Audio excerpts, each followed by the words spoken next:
Hello students, आज हम देखेंगे पॉलीमर्स। अब ये पॉलीमर क्या चीज है? पॉलीमर में दो चीजें हैं, दो वर्ड का ये ब्लेंड है जिसमें आप देखेंगे पॉली। पॉली का मतलब होता है बहुत सारे, यानी लार्ज नंबर, और मर का मतलब होता है पार्ट्स, या फिर आप इसको बोल सकते हैं मेनी। सो मेनी पार्ट्स, ये वर्ड टू वर्ड मीनिंग निकलेगा पॉलीमर का। So polymers are often giant molecules जिनका मॉलिक्यूलर मास काफी बड़ा होता है, और मॉलिक्यूलर मास का एवरेज होता है 10 to the power 3 to 10 to the power 7 units. ये यानी एक रेंज होता है पॉलीमर के मोलर मास का। सो पॉलीमर्स जिसे हम लैब में बनाते हैं, लेबोरेटरी में, उन्हें सिंथेटिक पॉलीमर्स कहा जाता है। And those polymers are prepared in the process of polymerization reaction, यानी एक हाथ स्पेसिफिक रिएक्शन जिसके वजह से हम, यानी जिसके बदौलत हम पॉलीमर्स बनाते हैं, उसे पॉलीमराइजेशन रिएक्शन कहना चाहिए। अब आपको और एक चीज ध्यान में रखना होगा कि कुछ नेचुरली ऑकरिंग सब्सटेंसेस भी पॉलीमेरिक होते हैं, जैसे कि प्रोटीन्स। प्रोटीन्स पॉलीमर्स है। कार्बोहाइड्रेट में पॉलीसैक्राइड्स पॉलीमर्स है। उनको हम लोग बना नहीं सकते, वो नेचुरली ऑकरिंग है लेकिन पॉलीमेरिक है। अब हम देखेंगे पॉलीमर का classification. So let's discuss the classification of polymers. अब पॉलीमर्स का क्लासिफिकेशन अलग अलग हेड के नीचे हम लोग देख सकते हैं। क्लासिफिकेशन क्यों करना चाहिए? For simpler studies. So first of all let's discuss the classification of polymers on the basis of source. So सबसे पहले हम देखेंगे classification on the basis of source, यानी स्पेसिफिक पॉलीमर। जिस किसी पॉलीमर को हम कंसीडर कर रहे हैं, वो कौन से सोर्स से प्रोड्यूस हुआ, उस आधार पर हम सबसे पहले उसका क्लासिफिकेशन देखेंगे। सो इस आधार पर सबसे पहला क्लास हम देख सकते हैं natural polymers. So very first variety is natural polymers. अब आपको नाम से पता चलेगा, नेचुरल पॉलीमर बोले तो ऐसा पॉलीमर जो नेचुरली प्रोड्यूस हुआ है, ईदर फ्रॉम प्लांट्स और फ्रॉम एनिमल्स। अब देखो, एक आधा पॉलीमर प्लांट से हमें मिला। For example consider cotton. Cotton plant polymer है, तो plants are naturally occurring, that's why वो नेचुरल पॉलीमर के तहत हम लोग देख सकते हैं। दूसरा एग्जांपल वूल, सिल्क, ये एनिमल से प्रोड्यूस हुआ, यानी एनिमल भी नेचुरल ओरिजिन के है, इसलिए वो भी नेचुरल पॉलीमर्स हुए। सो ऐसा कोई भी पॉलीमर जो नेचुरल सोर्सेस से प्रोड्यूस हुआ, उसे आप लोग नेचुरल पॉलीमर कह सकते हो। अब नेचुरल जो पॉलीमर है, इसके फिर से दो वेराइटीज आप बता सकते हैं। सबसे पहला वेजिटेबल पॉलीमर्स, और दूसरा आप बता सकते प्रोटीन पॉलीमर्स। अब देखो, वेजिटेबल पॉलीमर जो है, these are the natural polymers which are obtain from plants. इसमें हम एग्जांपल के तौर पे देख सकते हैं कॉटन, कॉटन के बाद जूट, फ्लेक्स एटसेट्रा, यानी जिनका ओरिजिन प्लांट से होता है। और प्रोटीन पॉलीमर बोले तो ऐसा पॉलीमर जो एनिमल से प्रोड्यूस हुआ। इसमें हम लोग एग्जांपल दे सकते हैं वूल, उसके बाद में सिल्क। ये एक्सेलेंट एग्जांपल्स है एनिमल पॉलीमर्स के। सो इस प्रकार से सबसे पहला हम लोग वैरायटी बता सकते हैं natural polymer, that is polymer based on और class based on the source. अब दूसरी वैरायटी इसमें हम बताएंगे सेमी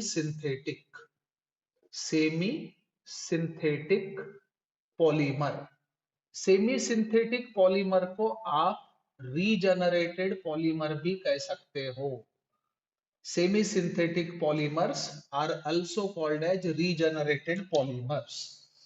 अब यहाँ पे आपको याद रखना होगा रीजेनरेटेड पॉलीमर क्या चीज है। अब देखो जैसे कॉटन है, कॉटन के कुछ ड्रॉबैक्स है, जैसे कि it absorbs large quantity of water, उसको सूखने को टाइम लगता है। उसके बाद मोथ, फंजाई, इनके अटैक्स काफी इजीली हो सकते हैं। तो इस वजह से अगर आप सेल्यूलोज पॉलीमर, जिसे हम वेजिटेबल पॉलीमर कहते हैं, उसको लेबोरेटरी में ले जाए और लेबोरेटरी में ले जाने के बाद अगर प्रॉपर केमिकल ट्रीटमेंट अगर करे, तो due to chemical treatment its strength get modified and polymer become superior than the original one, यानी पहले जैसा था उससे भी काफी बेहतरीन तरीके से वो उभर के आएगा। वैसे पॉलीमर को आप सिंथेटिक, सेमी सिंथेटिक पॉलीमर कह सकते हो।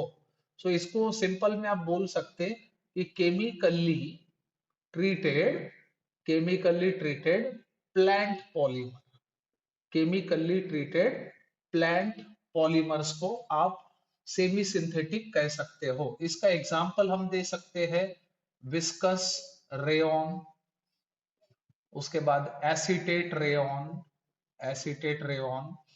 These are some of the examples of semi-synthetic polymer. अब इसके बाद तीसरी वैरायटी हम बात करेंगे synthetic polymers. Third one is synthetic polymers. अब देखो सिंथेटिक पॉलीमर का मतलब क्या होता है, ऐसा पॉलीमर जो सिंपल केमिकल से प्रोड्यूस हुआ, केमिकल को हमने लैब में ले गए, लेबोरेटरी के अंदर by the process of polymerization एक पॉलीमर हमने प्रोड्यूस किया, तो ऐसे में उस पॉलीमर को सेमी सिंथेटिक पॉलीमर कहना चाहिए। So these are strictly manmade और completely manmade polymers. Manmade polymers कैसे? By the process of polymerisation. अब इसके एग्जांपल हम बता सकते हैं जैसे कि नाइलॉन 6, उसके बाद नाइलॉन 66, उसके बाद Terylene, number of examples can be given, polythene, polystyrene, ये सब सिंथेटिक पॉलीमर कैटेगरी में आता है। सो ये जो क्लासिफिकेशन हमने देखा, this classification was depending upon the what the source from which polymer is obtained. अब इसके बाद अगला पड़ाव on the basis of structure. So दूसरा on the basis of structure, यानी कि जिस पॉलीमर की हम बात कर रहे हैं उस पॉलीमर का स्ट्रक्चर कैसा है, उस बेसिस पे पॉलीमर को हम क्लासिफाई कर सकते हैं। So on the basis of structure सबसे पहला क्लास हम देख सकते हैं linear polymer. So very first variety is linear polymer. अब लीनियर पॉलीमर बोले तो एज नेम इंडिकेट्स उसका स्ट्रक्चर, मॉलिक्यूलर स्ट्रक्चर लीनियर होगा। अब इसका बेहतरीन एग्जांपल हम दे सकते हैं हाई डेंसिटी पॉलीइथिलीन, या फिर आप सिंपली हाई डेंसिटी पॉलीथीन कह सकते हो, जिसका स्ट्रक्चर लीनियर होता है। और बच्चों एक चीज याद रखना, जो भी लीनियर पॉलीमर होगा जिसका मॉलिक्यूलर स्ट्रक्चर लीनियर होगा उसकी डेंसिटी भी हाई होगी, उसकी डेंसिटी ज्यादा होगी। अब लीनियर पॉलीमर के बाद दूसरी वैरायटी हम बात करेंगे branched polymers. Second one is branched polymers.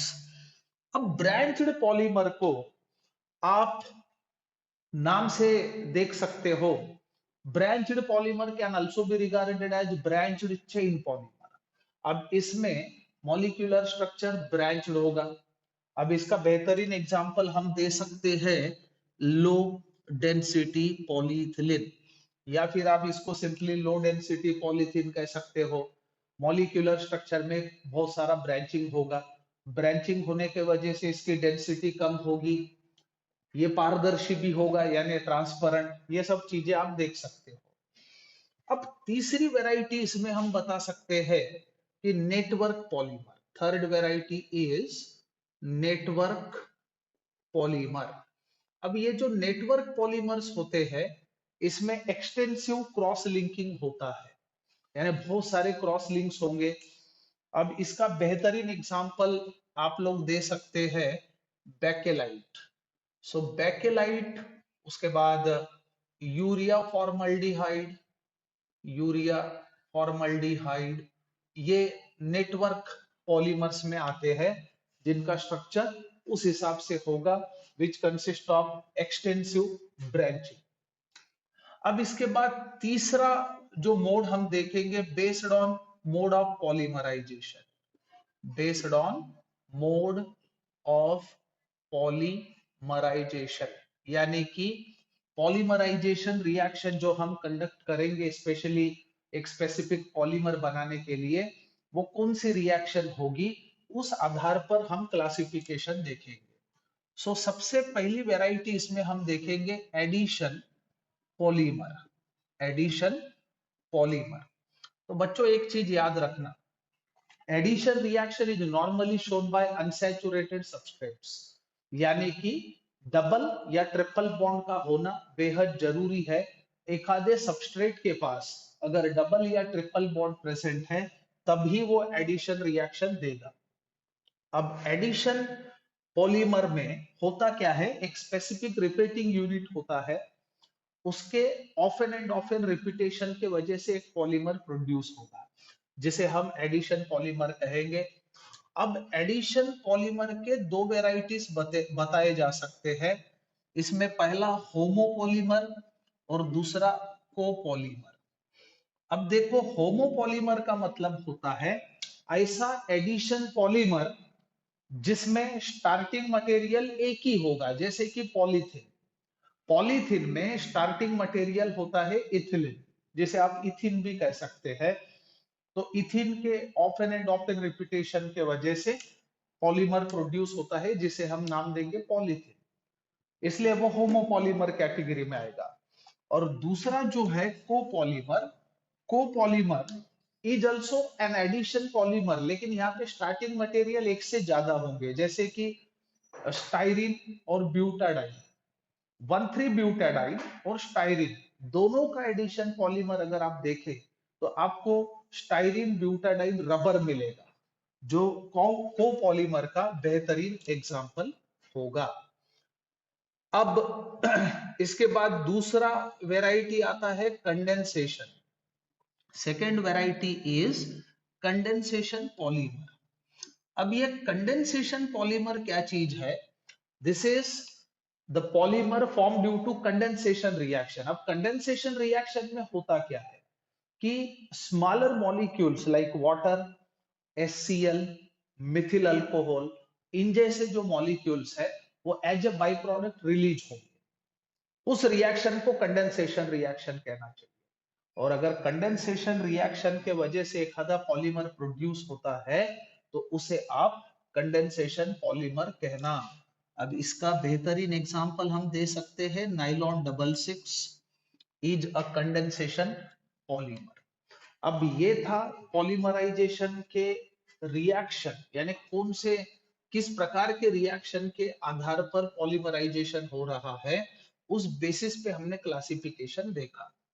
अब अगला पड़ाव, नेक्स्ट मोड हम देखेंगे classification based on molecular forces, यानी on the basis of molecular forces, यानी कि जो भी पॉलीमर हम डिस्कस करेंगे उनके अंदर इंटरमॉलिक्यूलर फोर्सेस किस प्रकार से है, यानी स्ट्रॉन्ग है या वीक है, उस बेसिस पे पॉलीमर का क्लासिफिकेशन बताया जा सकता है। सो इस वैरायटी में सबसे पहला क्लास हम देखेंगे इलास्टोमर्स।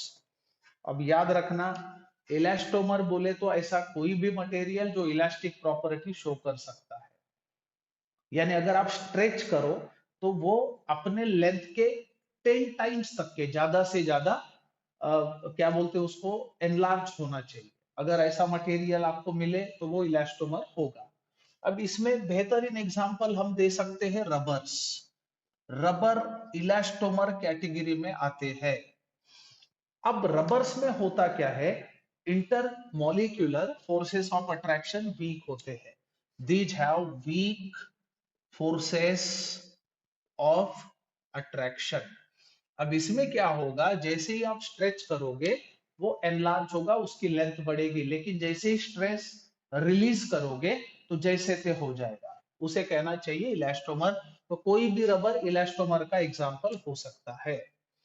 अब दूसरी वैरायटी इस क्लास में हम देख सकते हैं फाइबर्स। अब आपको समझना होगा फाइबर क्या चीज है। Fibers are the thin filaments which can be woven into fabrics or spun into yarn. ऐसा कोई भी थिन फिलामेंट जिसको आप फैब्रिक्स में बून सकते हैं, या फिर that fibre should can be spoon into yarn also, तो उस थिन फिलामेंट को आप फाइबर कह सकते हो। अब याद रखना फाइबर में एग्जाम्पल के तौर पे हम दे सकते हैं नाइलॉन्स, उसके बाद टेरिलिन, ये फाइबर्स के एक्सेलेंट एग्जाम्पल है। अब फाइबर में intermolecular forces of attraction elastomer के मुकाबले स्ट्रॉन्ग होते हैं, ये चीज आपको याद रखना है। उसके बाद third one is thermoplastics. Third one is thermoplastics. अब ये थर्मोप्लास्टिक्स का क्या मतलब? देखो, थर्मोप्लास्टिक बोले तो ऐसा पॉलीमर जिसमें इंटरमॉलिक्यूलर फोर्सेस इंटरमीडिएट हो गए, यानी इलास्टोमर से स्ट्रॉन्ग लेकिन फाइबर से weak. So thermoplastics have intermolecular force of attraction stronger than elastomer and weaker than fibre. अब इनकी खासियत याद रखना, थर्मोप्लास्टिक को अगर आप हीट करोगे तो वो सॉफ्ट होगा, और कूल करोगे तो वो हार्ड होगा। और दूसरी बात, दीज कैन बी रीमोल्डेड, इनको आप मोल्ड कर सकते हो। इसका बेहतरीन एग्जांपल पीवीसी यानी पॉलीविनाइल क्लोराइड। अब जैसे ड्रेनेजेस में पाइप्स को कपलिंग कराते हैं, वहां पे कपलिंग हम क्यों कर सकते हैं? क्योंकि वो थर्मोप्लास्टिक वैरायटी में आता है। अब चौथा जो वैरायटी है वो होता है थर्मोसेटिंग। Thermosetting polymers. अब thermosetting polymers normally cross link polymer होते हैं, जिन्हें हम नेटवर्क पॉलीमर कहते हैं। इनको अगर आप हीट करो तो ये सॉफ्ट जरूर होंगे, इनफ्यूजिबल मास प्रोड्यूस होगा, लेकिन उसको वापस उसी फॉर्म में फिर से आप नहीं ला सकते, यानी these can not be remoulded. Thermosettings को आप रिमोल्ड नहीं कर सकते हो और रीयूज नहीं कर सकते हो। अब इसके एग्जाम्पल में हम बता सकते हैं bakelite. Bakelite is an example of thermosetting polymer. So it was all about the classification of polymers.